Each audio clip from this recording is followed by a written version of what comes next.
Pope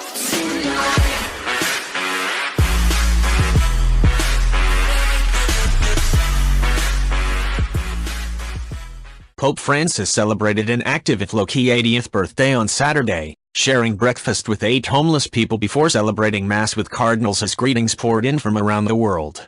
The pontiff received more than 70,000 email messages wishing him a happy birthday, as well as telephone calls and telegrams from world leaders and religious figures.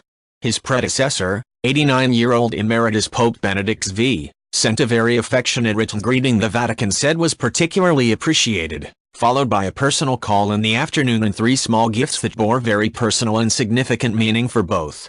The Vatican did not otherwise divulge the nature of the gifts.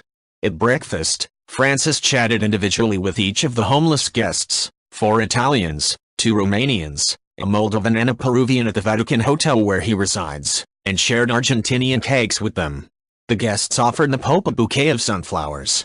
They were invited from among those staying around St. Peter's Square and at nearby showers for the homeless established by the Pope's almsgiver. The Pope also sent enough birthday cakes for 1,500 people to kitchens serving the poor and homeless in Rome. Speaking to the cardinals, Francis contemplated the aging process. For some days now, I have had in mind a word that seems ugly, old age, a thought that frightens, he said. But then he recalled his own words during his first papal greeting in 2013, when he said, "Old age is the thirst for knowledge."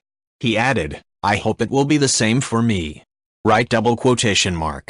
Saturday is a working day at the Vatican and Francis kept up his usual pace. He met with Malta's president and held an audience with members of the Philadelphia community, a secular group whose lifestyle emulates early Christians, who sang happy birthday to the pontiff.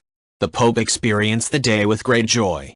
He was particularly happy by the presence of the many children and youths at the audience with the Philadelphia community, the Vatican said.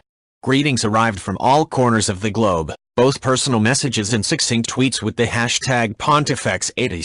US President Barack Obama said Francis has inspired people around the world with his message of compassion, hope and peace, while Italian President Sergio Mattarella recalled the Pope has called on Europeans to show solidarity with the less fortunate, in particular migrants and all those who live at society's margins. Russian President Vladimir Putin sent Francis a telegram and followed it up with a phone call in which he remarked on the big contribution he has personally made to strengthen ties between Russia and the Vatican, which moved to a significantly new level in the recent years, the Kremlin said. The Kremlin said Putin and the Pope exchanged opinions on the plight of Christians caught in armed conflicts around the world and the importance of an interfaith dialogue. Earlier this year, Francis met with Russian Patriarch Kirill in the first meeting of the head of the Roman Catholic Church and the leader of the world's largest Orthodox Christian flock. The Patriarch's office said on Saturday that Kirill had sent a congratulatory message to Francis and lauded him for improving ties between the Russian Church and the Vatican. If you like this video, please leave a like and subscribe.